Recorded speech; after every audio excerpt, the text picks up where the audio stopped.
Muy buenas a todos, hoy estamos en un nuevo episodio de A la misma altura con un invitado muy especial, el señor Luis Valero. ¿Qué está, tal? señor Luis? ¿Cómo estás, Juan? ¿Cómo estás? Señor, ¿cómo está, muchacho? Y bueno, y para conocerte un poquito más, ¿nos puedes explicar un poquito de tu historia?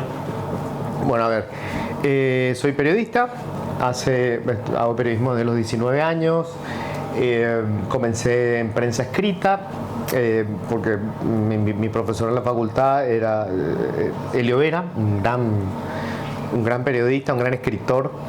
Y en el primer año de la facultad él me dijo, bueno, ¿querés aprender periodismo? Vamos conmigo al diario.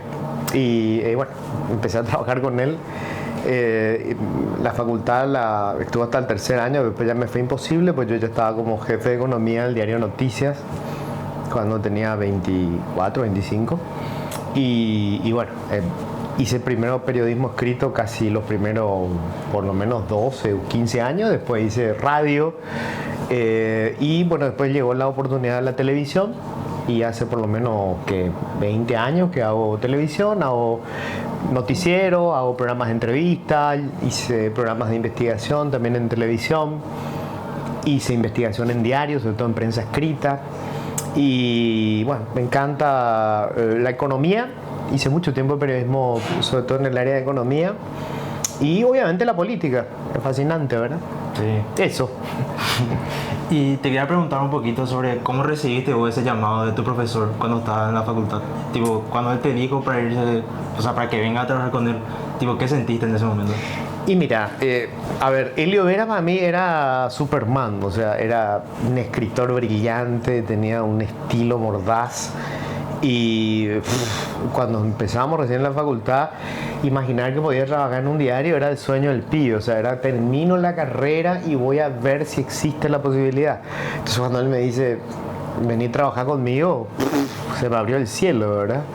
Y por supuesto que eso adelantó todo. O sea, te digo, cuando mis compañeros estaban terminando la facultad, yo estaba como jefe de economía de noticias. Y él llegó a escribir En busca del hueso perdido, ¿verdad? Él es el paraguayólogo Elio Vera, En busca del hueso perdido. Tratado de paraguayología. ¿Vos llegaste a leer ese libro? Sí, por supuesto. ¿Y nos puedes contar un poquito de qué se trata más o menos? Mira, es una disección mordaz de cómo es el paraguayo, ¿verdad? No solamente el paraguayo, cómo somos los paraguayos colectivamente, ¿verdad? Él ya hablaba de la ley del Ñembotadú, de la ley del Mbareté, hablaba de por qué, por ejemplo, un término que se usaba antaño, el letrado, que no era solamente el que estudió Derecho o Letras, sino el que utilizaba ese conocimiento para tomar ventaja del resto. Creo que primero él era muy paraguayo, ¿verdad? Tenía todos los vicios del paraguayo y eso le permitía poder hacer una descripción descarnada, pero con mucho sentido del humor de por qué estábamos donde estábamos y cómo llegamos a ser lo que somos, ¿verdad?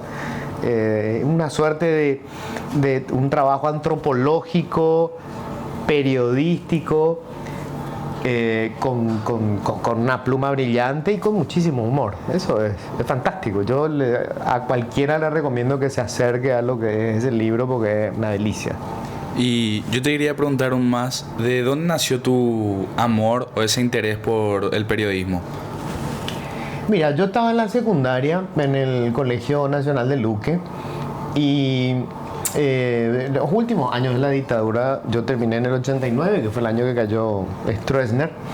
Y supone que 2 años antes, yo estaba en el centro de estudiantes y Stroessner fue a Luque, no sé para qué. Y nosotros le hicimos una manifestación, entre comillas, una manifestación. Lo que hicimos es frente al colegio, hicimos una fila y le mostramos el dedo.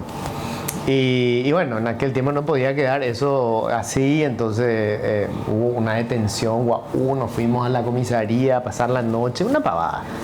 Pero después de eso nos invitaron a un programa en Radio Ñandutí. Humberto Ruin en ese momento estaba en la radio. Yo lo escuchaba a Humberto todos los días porque mi papá escuchaba todos los días Radio Ñandutí, lo escuchaba a Humberto, ¿verdad? Entonces para mí Humberto era, no sé, además Elio que era en la escritura, Humberto era en la radio, ¿verdad? Y cuando fui a la radio Y nos entrevistó él y estuvimos conversando. A los 5 minutos de conversar yo dije, esto es lo mío. Yo tengo que hacer periodismo, sí. No, aparte me fascinaba porque estábamos todavía bajo el régimen, ¿verdad? Entonces era el espacio de libertad, la lucha por la democracia. No sé cómo explicarte, era ser una suerte de superhéroe venido menos, ¿verdad? Del tercer mundo. Y nada, me di cuenta que eso era lo mío, me encantaba. ¿Y cómo fue tu vida en la dictadura? ¿Cómo pasaste vos y tu entorno?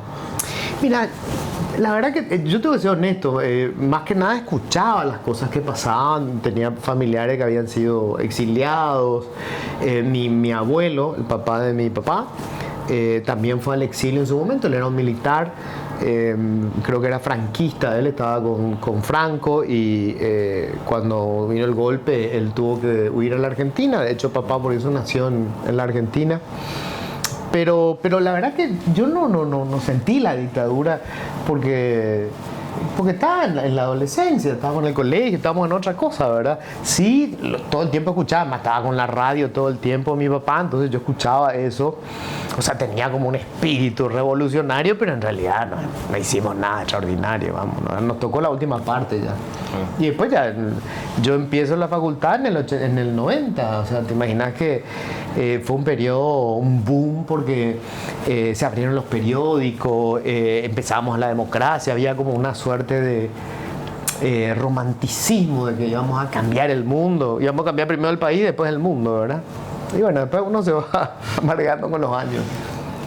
Y yendo un poco más hacia el ámbito económico, que es algo que a mí también me interesa, quería preguntarte, desde el gobierno de Nicanor en adelante, ¿cuál decís que fue el gobierno con más éxito económico o que más revolucionó? Mira, es muy difícil que se le pueda atribuir a una administración, porque son 5 años, ¿verdad? Yo creo que sí se puede decir que con la administración de Nicanor comenzó un proceso de estabilidad, es lo que le llaman estabilidad macroeconómica, o sea, los grandes números. Paraguay empezó a hacer algunas cosas bien, por ejemplo, independizó el Banco Central, la política cambiaria y monetaria siempre fueron como muy independientes de la cuestión política.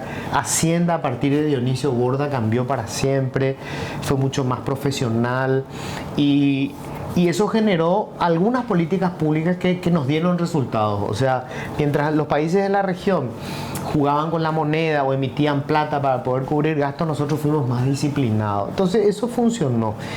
Pero es muy difícil atribuirle a una sola administración, porque creo que con Nicanor empezó unas reformas importantes. Dionisio Borda estuvo al frente de eso. Creo que se consolida con la administración de Fernando Lugo, no por Fernando Lugo, sino porque otra vez Dionisio Borda fue ministro de Hacienda, ¿verdad? Y esto más o menos se respetó a lo largo del tiempo. Se fueron haciendo cambios. Todavía nosotros tenemos problemas de fondo, ¿verdad? Pero creo que más o menos hubo cierta disciplina y todos hicieron su parte. Si tuviera que elegir una administración, bueno, creo que la de Nicanor fue la que sentó las bases, ¿verdad? Me parece que hay que ser justos con eso. Y después con Fernando Lugo fue el periodo de más crecimiento económico, no tanto porque ellos hayan sido muy buenos, sino que fue también el periodo del boom de los commodities, de lo que nosotros exportamos. Claro. Soja, carne, tuvieron unos precios espectaculares, ¿verdad? Entonces, la administración de Peña todavía lleva poco tiempo, o sea, son 2 años. Creo que Peña ha hecho algunas reformas que son muy importantes, pero faltan todavía muchas otras. Y te quería preguntar justamente por este tema, ¿cuál vos decís que fue para el pueblo paraguayo en cuanto a salud, educación, el gobierno que más hizo o propuso políticas para intentar reformar esas áreas? Mira, yo creo que creo que una de las ministras que en materia de salud, por ejemplo, creo que la ministra, o sea, la que fue en su momento ministra Esperanza Martínez durante la administración de Lugo, creo que fue la que dejó mejores planes de qué hacer con salud. en la medida que fueron pasando los gobiernos, se ha destinado más recursos a salud. Eso no se puede negar. Lo que pasa es que sigue siendo insuficiente. Lo que no se hizo es una reforma de fondo. Nuestro sistema tiene que ser un sistema universal. Hoy no tiene un financiamiento y además nadie se anima a tocar una cuestión que es clave. Nos permitió crecer, pero es un límite. Nosotros tenemos una presión tributaria demasiado baja. O sea, es imposible con este nivel de recaudación poder hacer una cobertura de salud universal. Es imposible. La gente se queja hoy, con razón, porque vamos a un hospital público y no hay medicamentos. Pero porque hoy va a un hospital público, a partir sobre todo de la administración de Lugo, porque pasó una cosa muy sencilla, hizo Esperanza Martínez. Antes, para ir a un hospital público vos tenías que pagar un arancel para que te atiendan. Ese arancel no era mucho dinero, pero hacía que un enorme porcentaje de la población pobre ni siquiera podía ir al hospital porque no tenía para pagar ese arancel. Puede acceder a Exacto. Entonces él hablan de la gratuidad de la salud. No es la gratuidad, pero se eliminó ese arancel, entonces la gente podía ir al hospital. Y como hoy puede ir, bueno, quiere que también que le den los medicamentos. Se empezó a comprar medicamentos, pero sigue siendo insuficiente. Los equipos son insuficientes. Además, la medicina se hizo más compleja y mucho más cara. Fíjense, esto pasa con el tema del IPS, es muy interesante. Nosotros tenemos un sistema de salud con el IPS que tiene una cobertura universal. Eso no existe con ningún seguro del mundo. O sea, vos te vas a un seguro privado y el seguro privado te cubre hasta ciertas cosas, ¿verdad? El resto vos tenés que pagar.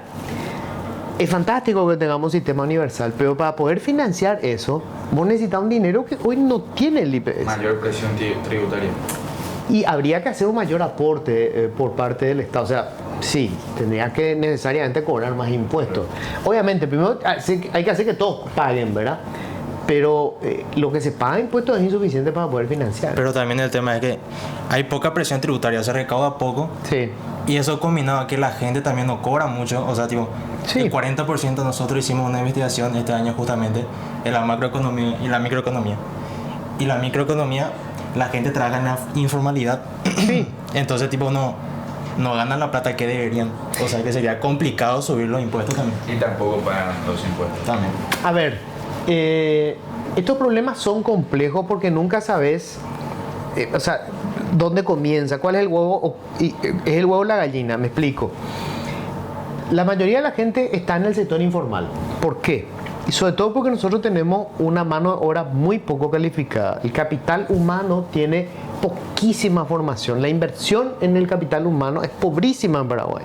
Entonces vos tenés gente que tiene pobre formación, que tiene una muy mala cobertura de salud.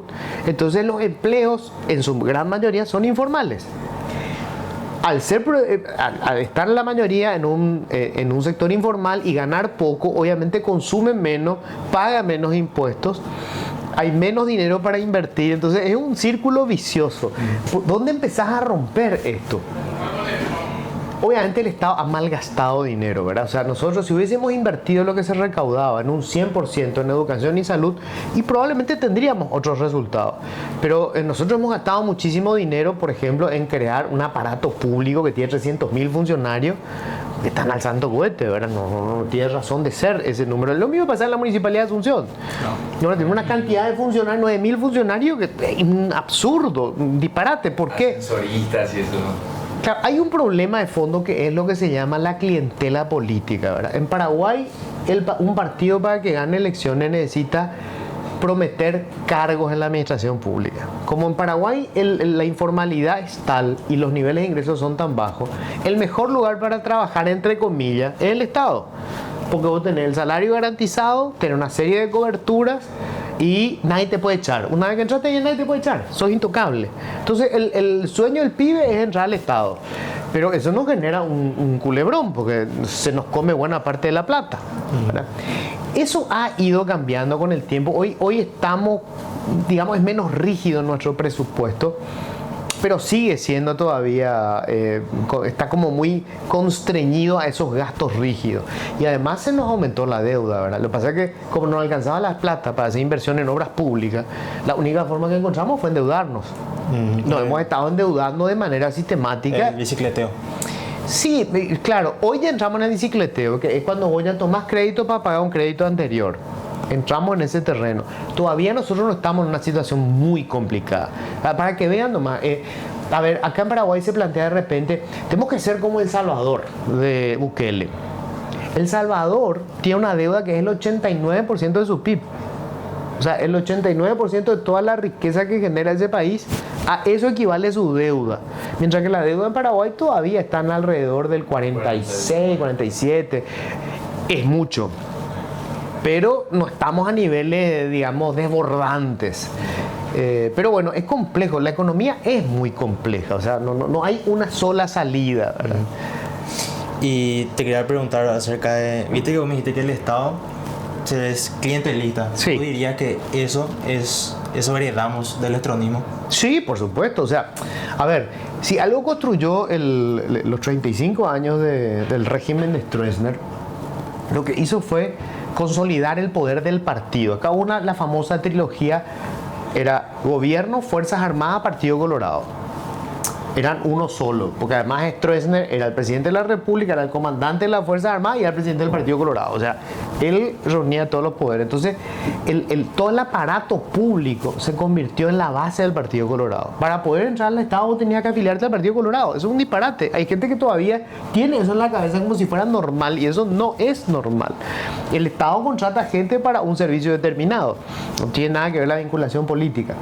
Pero, obviamente, con un fenómeno como el que tenemos nosotros, que es un fenómeno único en el mundo, salvo China, este es el único país que hace 3/4 de siglo tenés el mismo partido político en el poder. Es una locura. O sea, la alternancia se dieron 5 años, que es lo de Lugo Franco, pero es un chiste, digamos, en la historia, ¿verdad?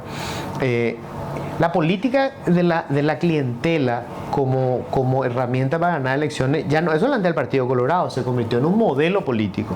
Los otros partidos que llegaron al poder en municipios, lo que fuera, hicieron básicamente la misma cosa. O sea, no es diferente. Ellos también llegan y empiezan a contratar a sus correligionarios como pago por haber hecho la campaña política. Creo que hoy se empieza a acabar eso, porque creo que ya la gente no vota solamente por una cuestión de cargos.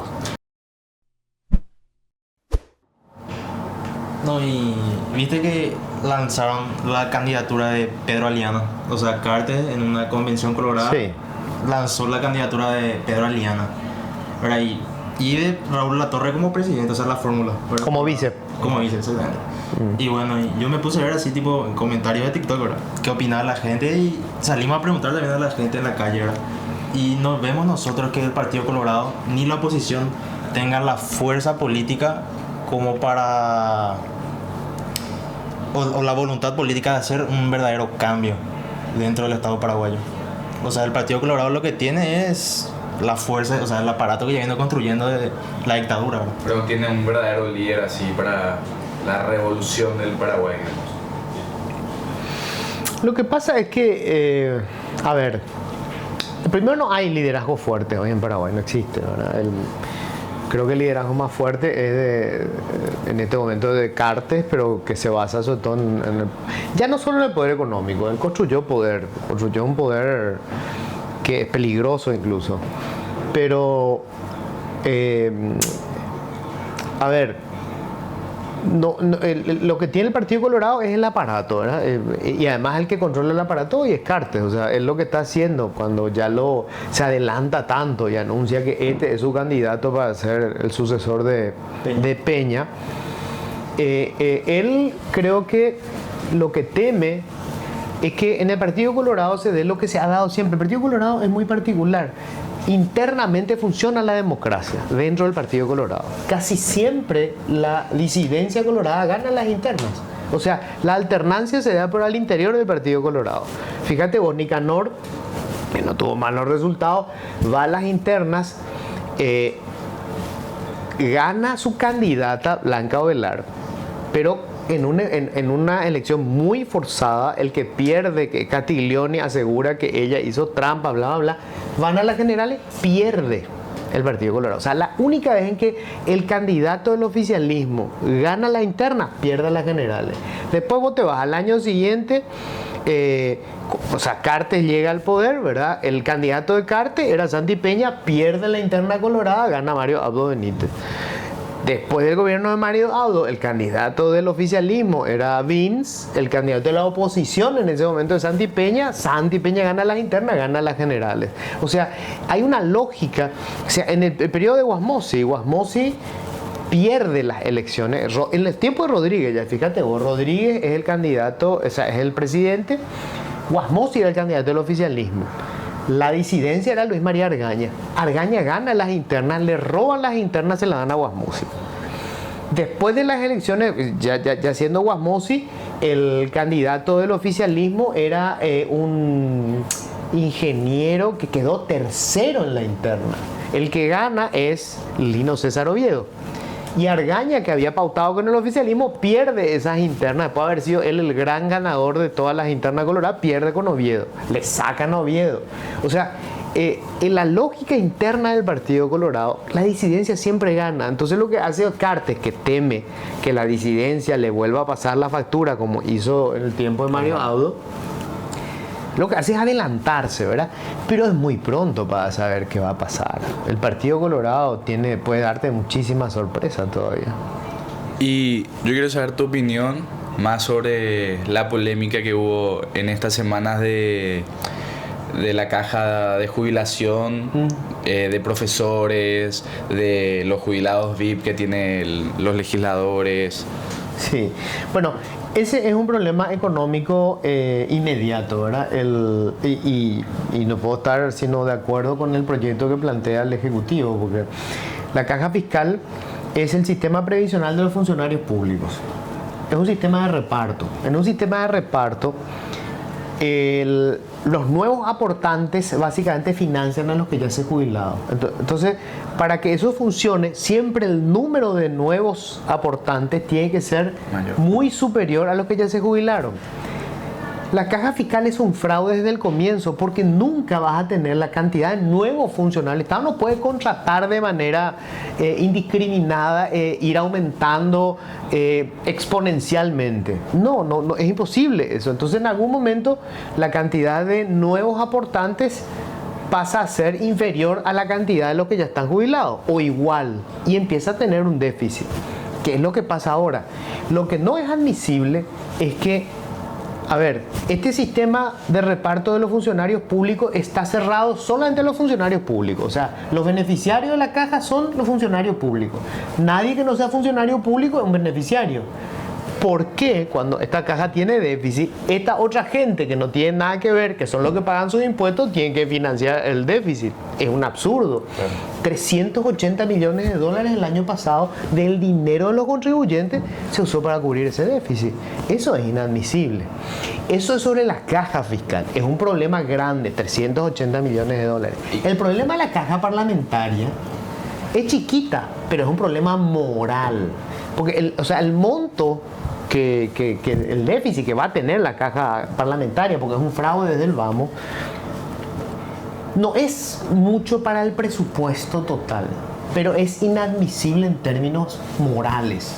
Porque no puede ser que esa gente vaya a reformar y le saque los beneficios excepcionales que tienen maestros, militares y policías, pero resulta que ellos mantienen su privilegio. Es una cuestión moral lo de la caja parlamentaria. Pero lo otro es financieramente inviable. Esto pasa en el mundo. ¿Y ojo. cuál es tu propuesta para, si de por sí ya está rota, y cómo va a funcionar, digamos? Porque no podemos seguir con la deuda. No, la única salida acá es... nosotros tenemos que ir a un sistema previsional único, uno para todos, sea trabajador público o privado. En todos los casos, si el Estado es el empleador, paga el porcentaje que le corresponde al empleador. El trabajador público o privado paga su porcentaje. Todos nos jubilamos en las mismas condiciones, a la misma edad y con la misma cantidad de años de aporte. La caja es sostenible todavía en un buen tiempo. ¿Por qué? Porque hay muchísima gente que se tiene que sumar, que hoy está en el sector informal. La mayoría de la gente que trabaja en Paraguay, de cada 10 personas que trabajan, solamente 3 están en la seguridad social, 7 están fuera. Entonces vos todavía tenés margen. En algún momento igual va a entrar en déficit. ¿Por qué? Porque las sociedades maduran y llega un momento en donde el número de gente en edad de jubilarse es igual o superior a la gente que está entrando. Entonces a partir de ahí se empieza a subsidiar con impuestos. Pero ahí sí es razonable que vos pagues con tu impuesto del déficit, porque mañana vos también vas a ser un beneficiario.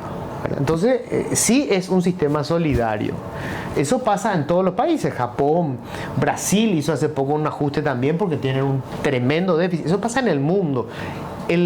Fíjate vos que en todo el mundo hay una pelea porque se pretende que la jubilación se dé cada vez a una edad mayor, porque si no el sistema colapsa. En Francia quisieron pasar solamente, creo que era de 62 a 63 años y le armaron un quilombo al gobierno, porque la gente no quiere, pero no hay forma, si no. Claro, porque vivimos más, ese es el problema. La expectativa de vida en Paraguay hoy está en 72 años para los hombres o 73 y 77 para las mujeres. Entonces, sencillamente, si vos te jubilás a los 60, vas a vivir por lo menos 12 años. Y lo que vos aportás en un sistema previsional, que es un porcentaje nomás de tu salario, se agota a los 5 años. Alguien te subsidia el resto del tiempo. ¿Quién te subsidia? Y los nuevos aportantes. Por eso tiene que haber siempre nuevos, o sea, un número importante de nuevos aportantes. El sistema en la caja fiscal es un fraude, no se puede sostener y no es admisible que tengamos trabajadores de primera y de segunda. ¿Por qué un maestro se va a poder jubilar antes de los 50 años? Es un absurdo.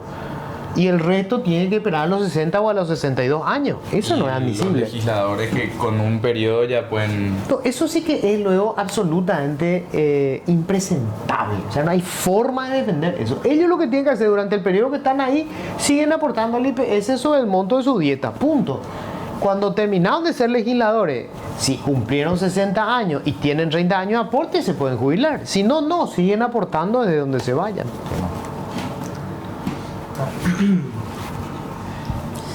No, y es un tema bastante delicado porque, como decís, hay cada vez más gente que se quiere jubilar, pero hay cada vez menos gente que aporta. Claro. Menos profesionales así que tengan de trabajo formal, por así decir. ¿Cómo vos cambiarías eso para que la gente pase de lo informal a lo formal? Bueno, primero tenés que flexibilizar seguramente algunas cosas. La ley, nosotros tenemos el concepto errado de que la ley modifica la realidad. Y no es así, la ley se tiene que adaptar a la realidad. ¿Por qué están en el sector informal? Tenés que ver dónde trabaja la gente. El 70% de las personas trabajan en microempresas. Es una empresa que tiene 5 empleados. Un ejemplo típico es una peluquería. La dueña de la peluquería es una peluquera, o sea, es una peluquera de barrio que abrió su peluquería, ella atiende a los clientes, después como tiene muchos clientes le llama a otra vecina que también estudió peluquería o aprendió en la peluquería y le dice, vení a trabajar conmigo. Entonces, dependiendo de los clientes que vengan, yo te doy por cada cliente vos te quedas con el 80%, 20% para cubrir los gastos de la luz y a lo que yo atiendo la misma cosa, ¿verdad? Y después traemos otra gente y ahí tienen 4 personas trabajando, de los cuales la dueña de la peluquería también es una peluquera, ¿verdad? Entonces, ella no le puede pagar un salario mínimo, porque ella no tiene un ingreso seguro, depende de la cantidad de clientes que haya. Así funciona el 80% de las microempresas que emplean a la mayoría de la gente. Es una tienda chiquita que tiene 4 o 5 empleados, donde el dueño depende de la cantidad de venta que haya. Entonces, tenés que buscar la manera de que la gente que no tiene un salario fijo también pueda aportar al IPS, también pueda aportar para su jubilación.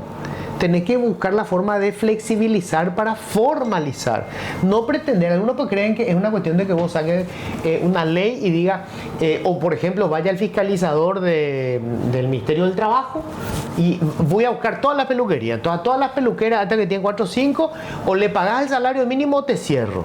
Pero no hay un LIR simple que es para justamente las microempresas. Sí, pero eso es para el impuesto. Acá lo que estamos hablando, la informalidad, ¿qué quiere decir? Que yo no tengo seguridad social, yo no estoy en IPS. Yo no aporto para mi jubilación y no tengo un seguro médico. Yo no tengo vacaciones pagas. Porque a mí no me paga un salario, dependo de la venta que haga en el día. Entonces no tengo vacaciones pagas, yo no tengo aguinaldo. Esa es la informalidad. Y mis ingresos pueden subir o bajar. Depende de ¿Cómo formalizar eso? Y el proceso es lento porque en realidad en la medida en que la economía se desarrolla, se van generando nuevas empresas que ya no es solamente una peluquería con 4 o 5. Es una pequeña empresa que supone que hace galletitas y exporta galletitas, ¿verdad? Exporta las galletitas ahora que tenemos el acuerdo con la Unión Europea, supone que voy a exportar tu galletita a Italia.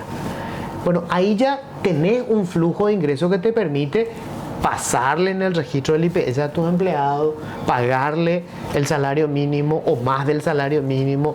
Si genera renta al negocio, mejoran los ingresos. Así funciona una economía que empieza a mantenerse. Te voy a dar un ejemplo con Japón. Uno piensa en Japón y piensa que son todas mega empresas. O sea, todos los japoneses trabajan en Toyota, trabajan en Mazda, No, el grueso de los trabajadores japoneses trabajan en micro y medianas empresas. Solo que las microempresas japonesas son empresas que, producen un alicate de calidad que se exporta. Se vende en Suiza, se vende en Holanda. Entonces esa microempresa tiene a sus trabajadores formales, de acuerdo con la legislación laboral, con la seguridad social, etcétera, etcétera, ¿verdad? Son procesos complejos, lentos, pero a eso tenemos que apuntar, ¿verdad? ¿Y vos estás a favor de lo que dijo Raúl Benítez de eliminar la caja para legisladores? Absolutamente, pero hay que borrar ya esa caja, es un disparate.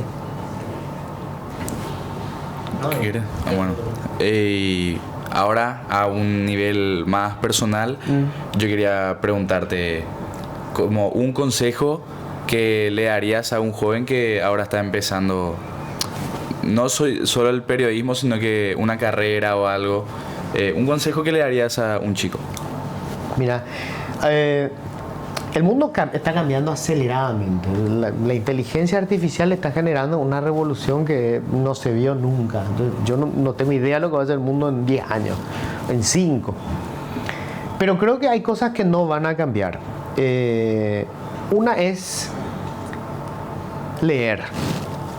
Leer y leer todo el tiempo. O sea, procesar información es clave. Nosotros tenemos que entender qué pasa en el mundo, por qué llegó a donde estamos. Es clave, por ejemplo, aprender la historia del siglo XX. O sea, no hace falta que vos vayas y te remontes otra vez a la, qué sé yo, la independencia del Paraguay. No hace falta. O sea, sobre todo tenés que entender qué pasó en el siglo XX que generó este escenario que tenemos hoy. El capitalismo, ¿qué significa el capitalismo? ¿Qué significa la globalización? Que esos son los temas que se está discutiendo hoy, ¿verdad? ¿Qué significa la globalización? ¿Para dónde está yendo el mundo? Porque, no sé, por decirte, hace poco una sobrina me dice que está terminando el colegio. Me dice, quiero estudiar arquitectura. Y yo digo, ok, pero ¿vos sabés cuál es el escenario para la arquitectura? Porque yo hoy a la inteligencia artificial le digo, diseñame un edificio con el estilo gótico que tenga 30 pisos y 2 ascensores panorámicos. Y en 15 minutos me va a hacer ese plano. Que a un arquitecto le va a llevar probablemente 6 meses. Entonces la pregunta es, ¿cuál es el futuro de esa carrera? ¿Cuál es? Ojo, yo empecé redactando, ¿verdad? En un diario, redactando. Hoy le decía a la inteligencia artificial, revisar toda la información que haya sobre el problema que hay en Minnesota y escribíme 15 líneas con el estilo de redacción de Helio Vera. Y en 3 segundos te escribe la crónica. Entonces, yo creo que es clave saber primero en qué cosas voy a seguir siendo necesario. Porque la inteligencia artificial lo que hace es convertir a las personas en innecesarias.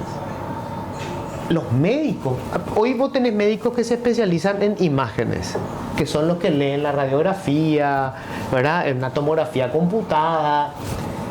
La inteligencia artificial tiene una capacidad infinitamente superior a encontrar detalles que jamás el ojo humano va a ver. O sea, el que está hoy especializándose en eso, cuando termine, se va a quedar sin laburo. Se va a quedar sin laburo. Entonces, clave, yo le digo a cualquiera, vean qué es lo que van a estudiar en qué se van a meter y cuál va a ser el escenario. Esto que ustedes están haciendo no se va a reemplazar. ¿Por qué? Porque el ser humano necesita identificarse con otro ser humano. O sea, se guía por ejemplo, quiero saber qué opina Juan sobre la reforma de la caja fiscal. Y le escucho a Juan. Y Juan me convence. Yo le puedo pedir a la inteligencia artificial, ¿verdad? ¿Qué sé yo? Siri, decime vos qué opinás de la caja fiscal, de la reforma de la caja fiscal. Y te va a escupir Siri todo lo que leyó y procesó. Pero a vos no te importa lo que diga Siri. Siri es un algoritmo. La información que captás es diferente también. Pero sí te interesa lo que dice Juan, porque vos te identificás con las ideas de Juan. Él es otro ser humano. Bueno, esas cosas van a sobrevivir, pero muchas otras no. Y para terminar, yo te quería preguntar hacia dónde vamos como país, no solo a nivel político, sino también económico y social, y cuál es tu opinión del gobierno actual. Bueno, mira, yo creo que estamos viviendo una coyuntura muy interesante que nos puede llevar a generar un escenario de oportunidades o mantener el status quo. Todo depende de la inversión que se haga en la gente y de la voluntad de cambio que tengan los que tienen poder de decisión. Dudo mucho que el Partido Colorado haga reformas de fondo. Yo creo que es necesaria la alternancia política. Paraguay tiene que reformular, por ejemplo, su presión tributaria. Nosotros necesitamos cobrar más impuestos. Probablemente tiene que ser un sistema en el que en la medida que ganas más, la tasa es mayor. O sea, yo tengo muy buen ingreso. ¿Tengo que pagar más impuestos? Tengo que pagar más impuestos. Es así. Porque la necesidad de la inversión es demasiado grande. ¿Qué vaya a pasar con nosotros? Depende muchísimo de lo que se vaya a hacer con la educación. Lo que se está haciendo hasta ahora es miserable, es nada. Ahí mi gran crítica a este gobierno es que Santiago Peña se jacta como gran logro de haber conseguido un plato de comida para un estudiante. Eso nos ubica en el siglo XVIII. No digo luego en el siglo XX, en el siglo XVIII.